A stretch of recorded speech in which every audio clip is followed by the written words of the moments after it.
Would you like to know the top 3 sabers on the HEMA market today and an ultimate guide to all the specs? Follow this video.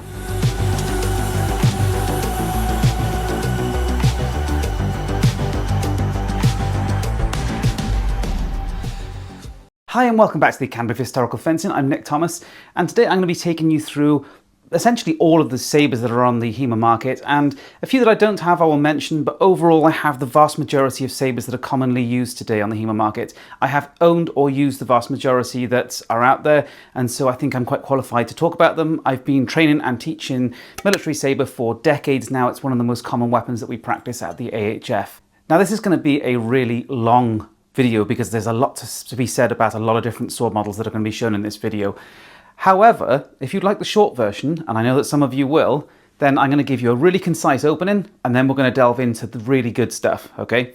So, when it comes to military sabers, there are lots of different kinds of sabers in the world. I mean, ultimately sabers were used for well over 1,000 years, okay?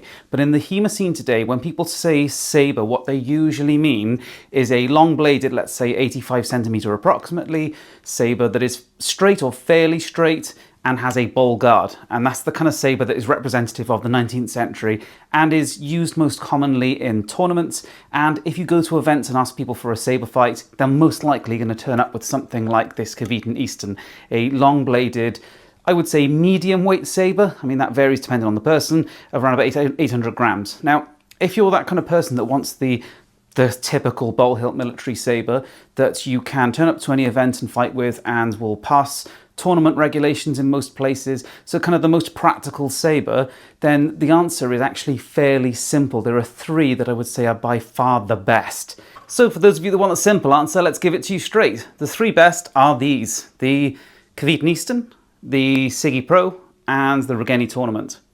Now this Regenyei Tournament, this might surprise a lot of people because I've been recommending that you don't buy this one for years, and that's because it was overweight and very stiff and just generally bad, okay? But that has changed significantly in the last year, so it's really worth talking about this one now.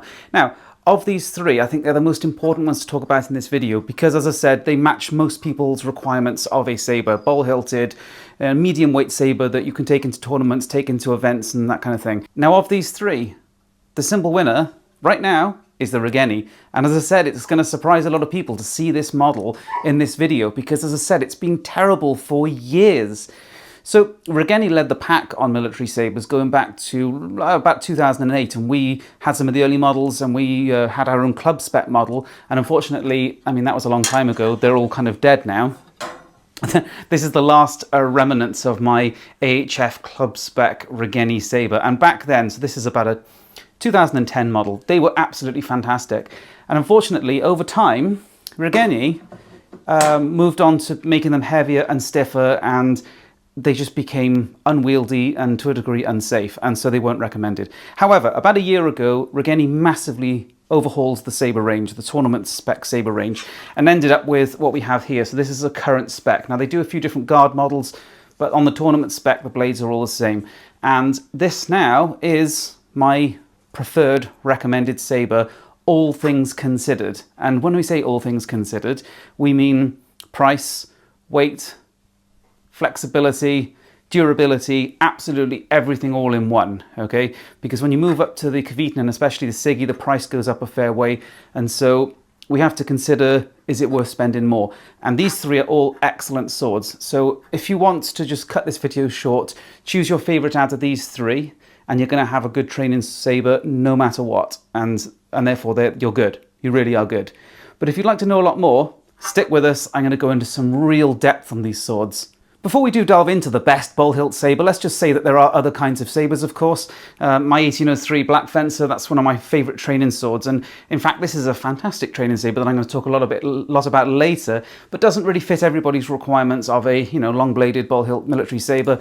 This Dussack, for example, by Landsknecht Emporium, is this a saber? Yes, it is. We'll talk about that a little bit later as well. Open hilt sabers like the VB Shamshir, Polish sabers, that kind of thing. I'll mention a little bit about that towards the end of the video, but I'm not going to mention any of the very light, let's say, sub 700, 750 gram, late 19th century sabers that you might call, you know, dueling sabers, Italian sabers, that kind of thing. I'm not going to mention that because that's outside of the kind of remit of what we practice, and I'd say what largely most people in HEMA practice. In saber, in HEMA, most people are practicing with ball hilt military sabers or slightly earlier things like Polish sabers and Georgian and British military sabers, that kind of thing. So let's stick with the ball hilts and we'll give a little bit of extra information at the end.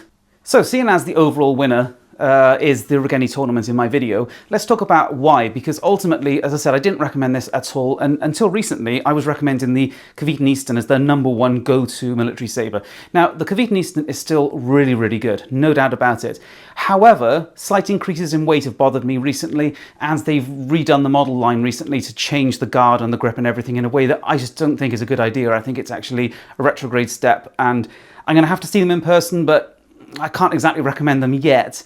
But, you know, as it stands, the Kvetun Eastons we've been buying for the last, 5 years have been fantastic, and they really are good. But enter the new generation Regenyei Tournament. And as I said, this one, this model, this spec came out, I think it was approximately January or February this year. So it's around about a year that this one's been available. Now, the Regenyei Tournament had capped out at around about 930 grams over the years, which is, cavalry weight sabers for this kind of saber. It was excessive, it was stiff, it hit hard, it was unwieldy, it was just not a good sword, and we had to stop recommending them. But, Regenyei, fair play, has reset the clock and changed to a flexi blade, taken a load of mass off, improved the handling characteristics, and ultimately ended up with a phenomenal saber. So this is the #1 because it ticks all the boxes of all things considered to be the best, I think, of the current crop. Now, the specs. So, as I said, they were getting close to kind of, 930 grams. This one is 813. Now, in terms of what I want out of a military saber, is I want a military saber to handle as closely to the originals as possible, whilst also being safe. And so we have to make certain changes, in terms of maybe flexibility, safety tips, edges, that kind of thing for safety. But overall, I want them to handle like the real deal, if that's still safe to do. And this absolutely does. So 1,813 grams, the balance is 12.5 centimeters.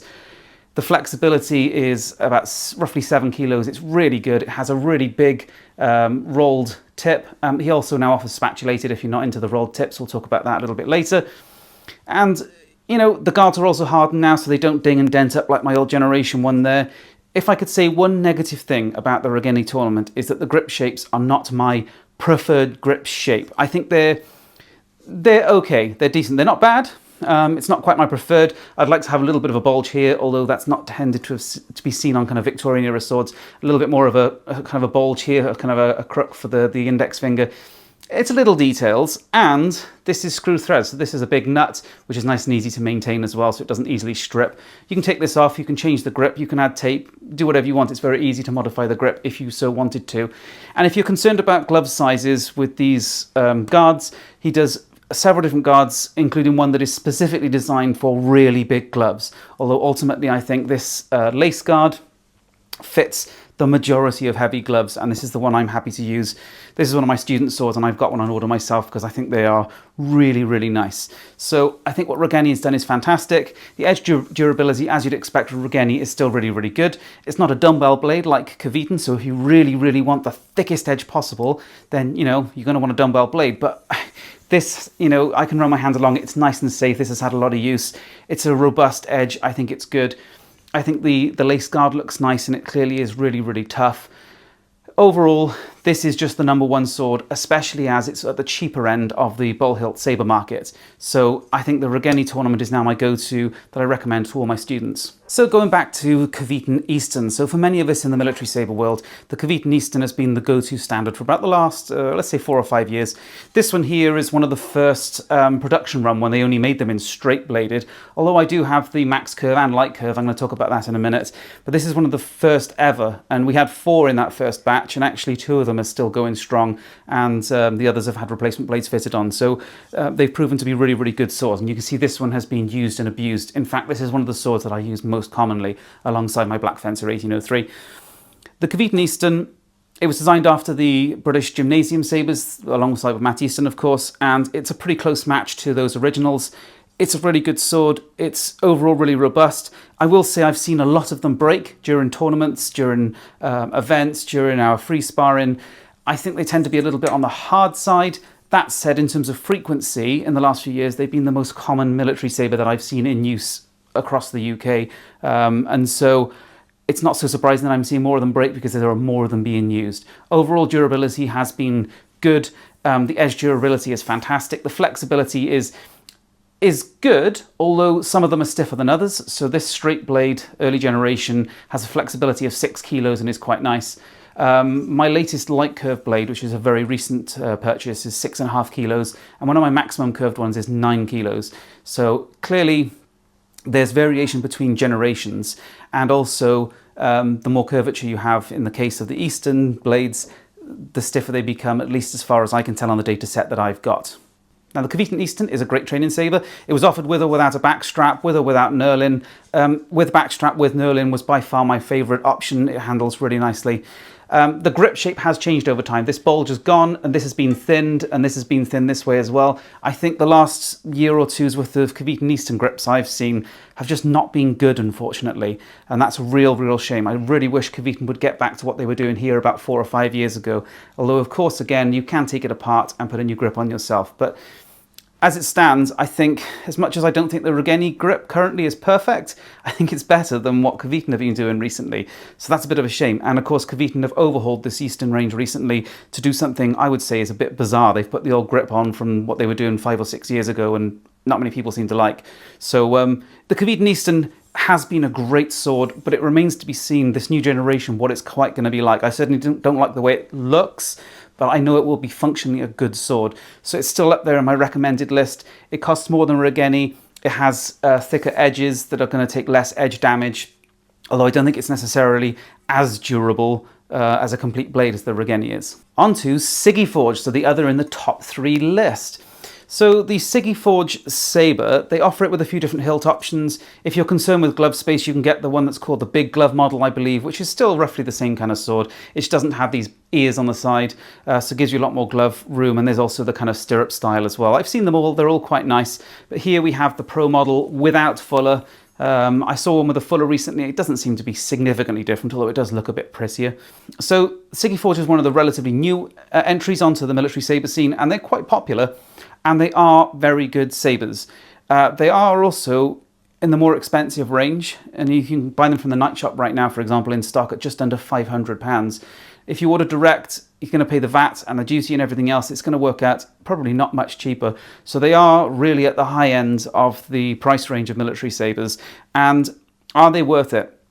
They're definitely a very good saber, and I've got some niggles here and there, but they are very good if they're the sort of spec that you want.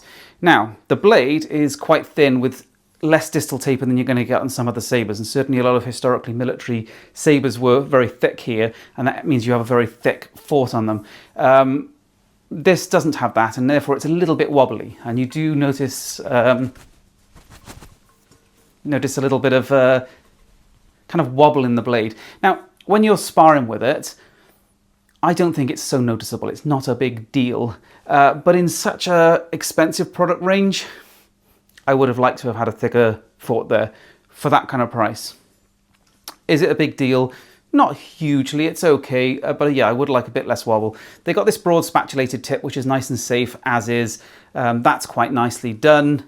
The flexibility is good. And the grip and backstrap, I would say, is the closest to antiques. You know, if you look at, say, my Victorian antiques, the way they look in terms of grip, backstrap, shape and construction, I think this is beautiful. Of all the sabers on the market, I think Sigi have nailed the grip and backstrap just perfectly. It's beautifully made, it handles fantastically, and it's the closest to the originals for a Victorian type sword.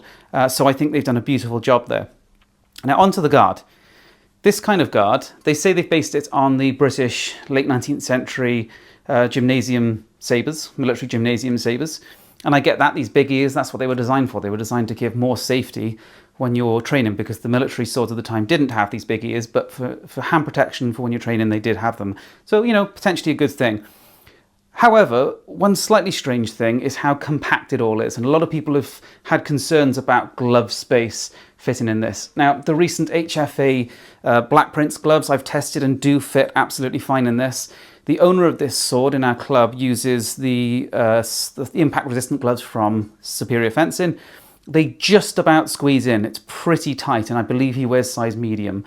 So bear that in mind, is that if you've got bigger than medium hands or bigger gloves than, let's say, well, actually, most heavy gloves are not going to fit in here. A few will, some of the really compact ones.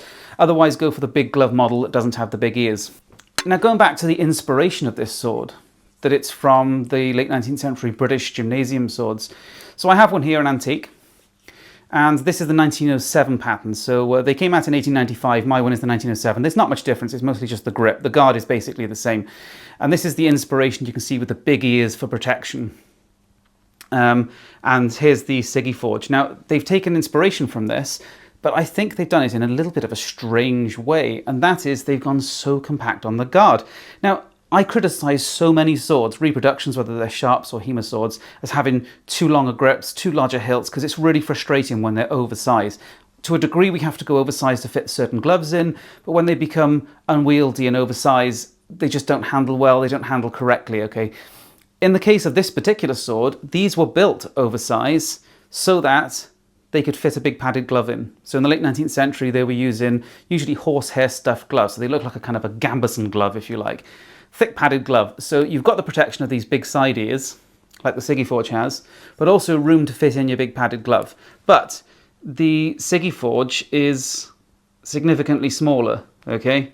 There's a lot less room inside that bowl than the original had, and a lot less grip length. So it's a lot more enclosed. You can fit basically any heavy glove you want in this, whereas this is quite restrictive. So they're not necessarily wrong to do this, it's just an inspiration thing. It's not designed to be a copy of this pattern. But considering they went for this idea of the guard with the ears, I think it would have made sense to make it larger because it's designed to still work with a big padded glove on the originals. That said, it's just not that big a deal. If you've got gloves that fit in this, you can get the Pro model. If you don't, you can get the big glove model. Not a big deal. That's absolutely fine. Now, any criticisms of this Sigi Forge? Well, the wobbliness of the blade is a slight irritation, but once you're sparring with it, I don't tend to notice, so it's not that big a deal. And yeah, the glove space is potentially a factor, and I have heard certain people say that some of the guards are prone to cracking, and apparently that's because they're cast. I haven't seen it happen personally, so it's hard for me to judge. I'm only going based on what people have said of their personal experiences, so we'll have to see how that goes. But of the owners that I know that have owned these Sigi Forge, and I've encountered quite a few now, they've absolutely loved them, they've held up okay, and they're really enjoying them, so cannot complain at all. Now the Sigi Forge, actually, the Pro, feels quite light, but it's 811 grams, so it's up there in the normal range. Not especially unusual, it fits in with the range of other swords. The balance is quite decent. I think overall it's quite a good sword. If you're happy to pay the extra price for it, I think it's a good sword. But for most people, I think they'd be better off with the Regenyei because it's so much cheaper and will fit a larger range of gloves. On the Kvetun Easton, it's really worth mentioning that the blade weights recently have gone up in weight, which is frustrating because a military saber for me, a bowl hilt military saber, wants to be as close to 800 grams as possible to both represent the originals and be, handle well and be safe, and they have gone up in weight. But also, the more curvature you have, so this is the maximum curved blade, the more weight that you get. And so this does add quite a bit of mass. And the recent blade that I got, so this is a recent purchase for a replacement of one of my hilts. This is the lightly curved blade with the new spatulated tip. So yep, you can get spatulated tips now from Kvetun if that's what you want. This has put the weight up quite a bit. And if I actually put this blade on this hilt, this now pushes it to 876 grams. So that's quite a weight increase on the blade, which is a bit of a shame to see, and I'd like to see them get that weight back down. Realistically, I wouldn't want these to be ever over 850. I think 8 to 850 is fine. Once you push past 850, it gets a bit too heavy. So there you have the top 3 in the military saber market for me. I think the Regenyei Tournament, with all its revisions recently, has become the go-to because it's cost-effective, reliable, looks good, is easy to get, the waiting times are quite short. I think overall this just nails it, okay? But I think the Sigi Forge and the Kvetun are still up there as good competitors within the top 3. Ultimately, if you want the most cost-effective kind of best of all options, I would say the Regenyei. If you like the prettiness and the comfort of the grip of the Sigi Forge and maybe those ears on the guard, then go for the Sigi Forge, that's good. And if you'd like dumbbell edges for the really thick edges, then go for the Kvetun Easton. Ultimately, all three of those swords are really good and are going to work really well for you, are going to be used at events easily and fit within tournament rules really, really well. So those three are the best. Seeing as we've talked about Kvetun Eastons, let's just talk about some of the other guard options. So this was made for me as a custom option, although it's now been just added to the website as a drop-down box. Not that I'm bitter about that at all. You can now add this as the slot hilt saber. So this is like a pre-1803, so late 18th century British design. All those slot hilts were used by many different nations. So this is quite nice if you're a fan of late 18th century and early 19th century hilt designs. It's compact and, like the Black Fencer 1803, offers more protection than a stirrup, but maintaining that kind of 18th and early 19th century feel. So it's a really nice option. However, blade length. So Napoleonic infantry sabers were not as long as later 19th century military sabers. So most people in the HEMA world are using ball hilt blade lengths of around about 85 centimetre, when realistically British Napoleonic infantry blades were more like 75 to 80, okay? So I think it's a bit of an excessively long blade for this hilt. Now in this particular case, this was ordered custom, and so although this is an Eastern blade of the maximum curve option, it's 80 centimeters long. So I had it made completely custom to better represent a Napoleonic sword. You can still get this. You'll have to order it custom, and in my experience, Kvetun often get the blade lengths wrong, as they did with this one, as every other one that we've ordered. So if you'd like to get this with a shorter blade length, you can ask for it. It's a gamble whether you actually get it, which is frustrating. I've asked them many times to add it as a drop-down box option. I'd love to see three blade lengths. 80, 83 and 86 would be the kind of ideal. But so far that's not an option. So if you want to get custom, roll the dice and hope for the best. Overall though, the slot hilts are really nice. They're really durable and they're really attractive. I would recommend them. We've got quite a few in the club. Really nice. Right, let's get on to the Kvetun Gymnasium. So this one ultimately doesn't fit within most tournament specs that I know of. So a lot of tournaments require a minimum weights, and it's usually around 790 grams or something like that. I actually think it should be lowered a little bit, but that's a different story. But this one is at 765. So it's not going to be usable for everybody. And frankly, I find it a little bit of a strange product. So when this came out, I believe it was called the 1895, and it was designed supposedly after the Massialo late 19th century training sabers that were brought in as this new, Italian method within the British Army. And frankly, it is a bit of a strange manual, but it's, it is what it is. And they are supposedly based it upon that, which is a little bit strange because it doesn't handle or act anything like those training swords were intended to act. Now, going back to this British original antique training sword, which is what this is supposed to represent. Now again, okay, this is the 1907, so the grip changed a little bit. What these were designed to do was to be a very safe training sword, more so than what was coming before them. Okay, so whereas the Kvetun Easton is based upon the 1864 gymnasium sabers, which are kind of full weight military sabers, this new generation of training swords in the late 19th century were designed to have very little mass in the tip so that they cut lightly, they flex really, really easily, so nice and gentle on the thrust, and have lots of hand protection. So this is designed to be a kind of an ultimate training sword that is safe for your training partner. Now it's still full weight, it's still the same weight as the actual military swords that were being used, but it balances way further back, it flexes way more, it hits way lighter and has that more hand protection. Now, enter into what was designed to kind of represent it. It has a lot less hand protection, it has less glove space, and most significantly, the blade handles nothing like. Now that original that I just showed you has a flex of just over 2 kilos, which gives you an idea of just how flexible it's designed to be. Pushing towards something like an épée, yeah? It's designed to be very, very safe on the thrust. This Kvetun is incredibly stiff, which is very, very strange, because as the lighter generation bull hilt saber on the Kvetun store, you'd expect it to be lighter, act lighter, hit lighter, but it doesn't. And the reason it doesn't is because of the distal taper. It has significantly less distal taper. So when you look at it in profile, it looks like the kind of baby brother of the Easton, but it isn't, okay? It's similar construction, But with less distal taper, it's not as light as it necessarily looks, and it's a lot stiffer than it looks. So it's actually a much stiffer sword than the Easton, whilst only being a smidgen lighter. And it has some other issues. It has less glove space, so you'll have a difficult time getting a lot of gloves in. And because of this guard design, it doesn't have as much structural integrity to the knuckle bow. So I've seen quite a few people who own these where this is just caved in because it's not getting as much structural integrity from basically a bowl that tapers more into the knuckle bow. Also, the specification of this sword is not as it's marketed on the website. Now, sword manufacturers are notorious for putting up the wrong specs for their swords in terms of blade length, mass, point of balance, and it's really frustrating. And in fact, most of them are guilty of this, and it's really frustrating, okay?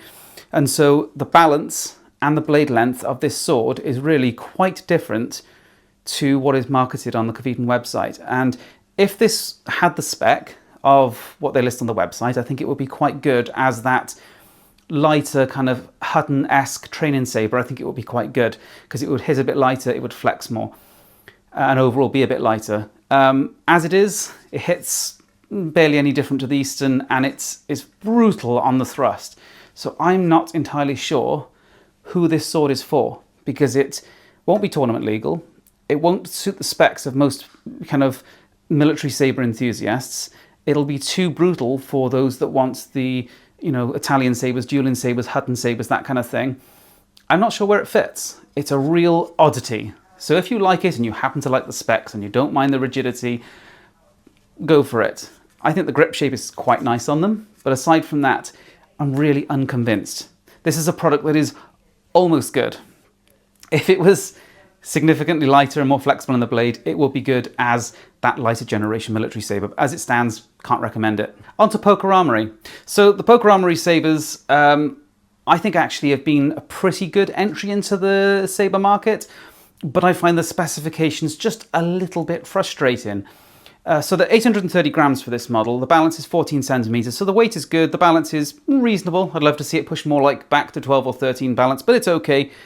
The flexibility at 9 kilos is stiff, okay? That is quite stiff. I'd like to see that drop down to 6 or 7 kilos. But for me, the frustrating elements of this sword are the grip shape and how it aligns to the blade. So typically, we talk about cant, which is the way the grip aligns to the blade, forwards and backwards like this.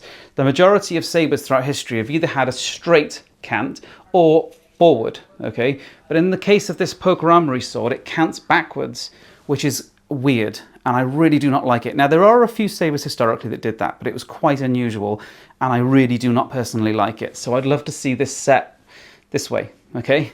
And also, the grip isn't quite aligned centrally to the blade either, which is niggling. It doesn't look nice to me, and it doesn't necessarily affect the handling, but yeah, it's a niggling factor. Now, the guard also doesn't have rolled edges. It must be hardened because it's taken a lot of abuse and has held up. So this must be a heat-treated guard. And so it has taken a few nicks and burrs on the edge, but nothing too serious. And so I think it's held up fine. It is peened over. I know the early generation ones had a screw thread. So although you can't now change the blades, they also don't come loose. So, you know, whether you like peened or screwed, it's very, very personal. But in terms of, you know, maintenance day to day, peened does help just keep it all together. The Poker Armory sword has a nice fluted or spatulated tip, which is nice and safe, but also nice and small. It doesn't add too much mass. I think that's one of the best tips that I've seen in terms of the spatulated tips. So what do I think of the Poker Armory sword? I think it's a solid entry into the market, but for me, its grip shape is kind of round. It needs a bit of a crook here. It's quite stiff. They do a few other different models, of course, so I can't necessarily talk about all of the pokers, but the one that I have here, I think it's a solid sword, but its excessive rigidity and grip shape put me off personally. So it's a solid entry into the market, but it's hard to choose it over something like the Regenyei, which just handles that little bit better, flexes way better, has a bit of a better grip shape, and so it's not quite as good as the Regenyei Tournament. But, you know, if you can get your hands on it, it's a perfectly good entry into the market. And incidentally, I think Poker actually have the potential to make really, really nice sabers, both in terms of bowl and stirrup hilt type sabers. I just don't think their specification is quite right.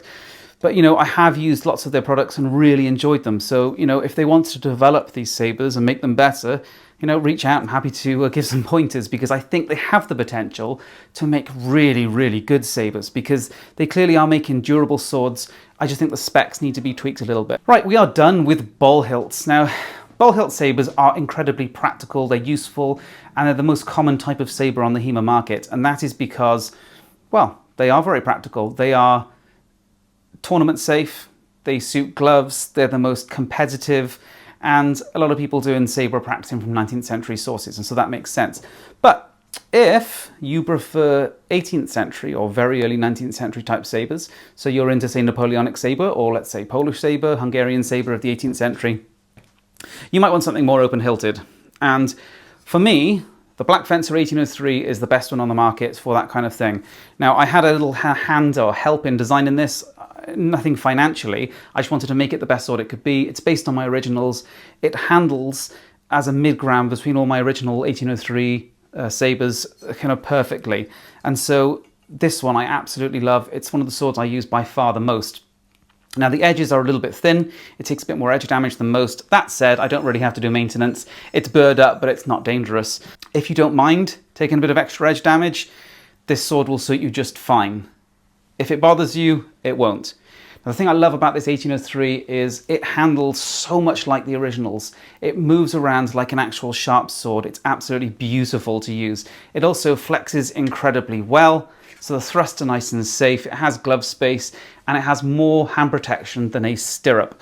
Although it doesn't look like much, but in terms of if you see the damage it's taken here, the protection it's given, especially to the thumb, is immense.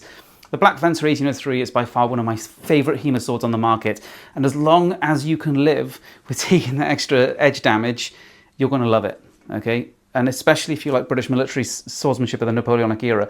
These kind of swords aren't necessarily fully competitive compared to the big, longer-bladed, ball-hilt military sabers, but if you're interested in this period and these kind of sources, they're immense fun to use, and I really think saber should be about more than just 19th century ball-hilt military sabers. Now, Black Fencer, of course, do also make the stirrup hilts, the classic 1796. This is the cavalry model, and they do an infantry model. The cavalry model is based upon the light cav, and it has this big flared blade which hits like a truck. This is not the sword I would recommend to most people unless you have other sabers and experience enough to not destroy people with it, because it hits incredibly hard. It can be used sensibly with the correct level of control, but overall the 1796 infantry model is the one that most of you are going to want, although ultimately I just recommend you go to the 1803 because it has similar qualities. It has the same blade as the infantry spec 1796, but it has that little bit more hand protection, and I think it's sexier if you're into Napoleonic British swords. It's a bit niche, but yeah.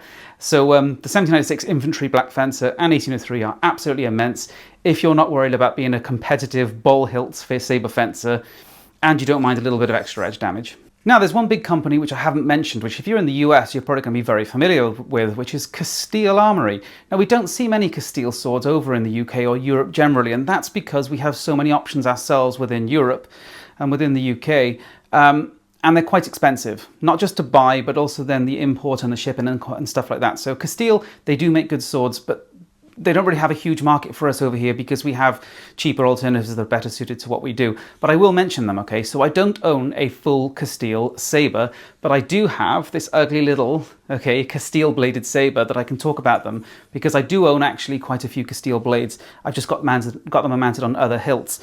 Castille saber, so the trooper saber, and you can spec it with different hilts. It's a perfectly good military saber. I don't think it's the most attractive thing in the world, and I think it's quite expensive for what it is. I think the handling of the blades are just okay. They don't excite me, but they are good. Okay, so if you're in the US, it's probably a good option because our European swords probably cost a lot more for you over there.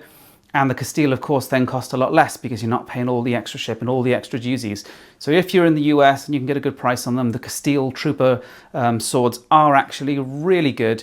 It's just outside of America, they don't have a market because they become so expensive and we have better options there. On to VB, Victor Berkut's in Hungary, so it's the other Hungarian smith that isn't Regenyei. Now, he actually has a number of saber models, ball-hilted sabers. He has light and heavy options, and he also has this Shamshir. So this is the only saber type sword I own from VB, although I've seen and handled and used quite a lot of the range. I'm not hugely fussed on the heavier ball hilts that he does. I think the specs are a little bit off here and there. The light ones are okay if you want a light saber, but that doesn't fit within the parameters of this video because they're the much lighter range. However, this VB Shamshir does, so at just over 800 grams, this is within the parameters we're talking about today. It's similar, therefore, to the Black Fencer 1803 or 1796 infantry models in specification. And if you want open hilt military sabers, this is a really good option. And this Shamshir, of course, it was adopted and used quite broadly throughout Europe. So within Britain and France, the Shamshir got adopted and used quite commonly. So it's a Northern or Western European saber, as well as, of course, its root origins. So yeah, if you want this kind of very open-hilted Shamshir early type saber, it's quite a good option. I've used this extensively. I've heard some people complain that the grip takes a lot of wear, and you can see that mine's starting to take that, so that seems like it may well happen to mine as well. But overall, it seems durable, it handles well. It doesn't have a huge amount of distal taper, although it isn't so noticeable on a sword like this, particularly as it's quite stiff. The lack of distal taper tends to make blades floppy if they're too flexible in the first place, but because this is a stiff blade, you don't tend to have any floppiness issues with it, and that's also to do with the curve. The more curve you have, the less flop you're going to have. This is a really good saber if you like open-hilted sabers, but bear in mind it's quite stiff. It hits more like a meaty saber or an arming sword, and the hand protection issue, you've got to have good heavy gloves for it, of course. Overall, a good sword, and it's a good price, so yeah, it's not going to be competitive within the typical military saber world, but it is a very good sword. Onto the Lange-necked Dorothea. So this is a Dussack. Now, why am I putting a Dussack in a saber video? Because Dussacks are sabers, okay? If we go and look at Meyer's treatise, he talks about Dussack as the training option, and when he goes and talks about a steel sword, which you see in the armoured section, he calls it a saber, okay? And so, in fact, in steel form like this, it's legitimate to call this a saber, and some people might want to purchase it for saber fencing, and ultimately this kind of sword does fit quite nicely with a lot of 18th century fencing. It's fairly similar to a lot of hangers or turkeels within the Scottish tradition, and so you might want it for 18th century fencing, even though it's a 16th or early 17th century sword. So the Dorothea, I've talked about this before, and I especially talked about how I modified this one. There are not many steel Dussacks on the market, and this one is the best because there are so few, but it has some issues. It looks really pretty, but it has no glove space, and it hits incredibly hard because of the flared Yeoman type section that is typically on it. Now, in the modification video, I talked about how I stripped the Yeoman away. That's a shame. I didn't want to take it away because it looked great, but it just had so much mass in the tip that it hit like a truck. And I had to modify other parts of the pommel and grip to actually get a big enough glove in there. So as much as it's the best turkeel on the market, not turkeel, as much as it's the best Dussack on the market, take it with those caveats that hitting power, okay, because of that Yeoman, and just glove issues. I'm forever contacted by people who say, will these gloves fit in this sword? And the ultimate answer is almost no gloves will fit in this sword unless you're willing to cut bits away and modify it, okay? So I've bent this out, I bent this out, I bent this out, I cut this pommel away, I also cut this ricasso section away, I cut all the Yeoman off, and now it's actually a pretty decent sword in my eyes, although it still has some issues of the guard being quite soft in terms of the thumb ring. The Dorothea, a decent sword if you can live with those issues, okay? I'd love to see some modifications made because it at the moment doesn't suit much of what is done in HEMA, and ultimately it doesn't handle like most Dussacks, because I've handled those at Dussacks and they're fast, okay? They're agile. They do not have this massive truck hitting power on them. They're actually quite agile blades, and we need glove space, okay? So this model, the Dorothea, it looks pretty, but it needs some tweaks to be well suited to HEMA. So I can't necessarily recommend it unless you can live with those issues. Now, it's also worth mentioning a few other companies that I can't actually represent here because I don't currently have them to hand. So there is Krieger. I've reviewed the Krieger sabers in the past. I think they're pretty solid. The lack of distal taper is a bit of a shame, and so I think there are options that are slightly better than them. Although I like the grip shapes, I think they are quite good swords and they're quite affordable. So I think they're a decent option, although I know they're not liked by all tournaments. There's also Silk Fencing, if you like Polish-Hungarian sabers, and I know he's done more ball hilt sabers recently. The Silk Fencing sabers are quite expensive compared to a lot of the others on the market. I think they look quite nice, although Friends of mine have had a lot of issues with grip durability and stuff like that, both internal and external grip durability, and that's a bit of an issue, although he tends to be making sabers a lot of people aren't. If you like Polish sabers, of course, the Kvetun Polish saber is also really, really nice. And there we go. I think I've covered the vast majority of the kind of 800 to 900 gram military sabers that are on the market. And the conclusion really is that if you want a typical bowl-hilted military saber for HEMA, then go with the Regenyei Tournament, go with the Sigi Forge, or go with the Kvetun Easton. Those three are all excellent, and I've gone through why. If you're into kind of Napoleonic British swordsmanship, the 1803 is fantastic, as long as you don't mind a bit of edge durability and the fact that you're not going to be truly competitive with these big, long, bowl-hilt military sabers. I haven't talked about tips in this video, as in the tips of the sabers, so this Regenyei has a rolled tip, although he now offers spatulated. Rolled tip has become the kind of norm throughout the military saber world, although things are moving towards the spatulated tips. I'm happy with both, okay? And I think there's advantages to both. I think some spatulated tips end up a bit too thin, although I know some people are concerned with the durability of rolled tips, and yes, occasionally the rolled tips can break. Although saying that, you can replace them with other kinds of tips on top. The Black Fencer has a kind of spatulated tip. It's fairly narrow, although in the case of this, it's the one Black Fencer model that I'm happy to not use safety tips on because the tip is thick enough and the blade's very, very flexible. But overall, you're going to want spatulated or rolled tips on most of your military sabers, and those are all good options. So to round this off with a bit of conclusion, do I seem like I'm a bit harsh on all these swords? Well, yes, I am, because I don't want to just give you all the highlights and none of the downsides. The truth is we live in a golden age of HEMA equipment right now. To have access to this many good sabers is absolutely awesome. So, you know, when I pick on, for example, the Poker Adept, you know, this is also the cheapest one in this comparison. So, you know, it's 185 euros. With its issues, ultimately every single sword I covered here has some little niggles, which I think are not necessarily perfect. And yet, some of those swords are swords that I use all the time and absolutely love. So even, you know, so don't get put off by some of these niggles. That's just some honest opinion to make sure that you understand the strengths and weaknesses of each of these different models.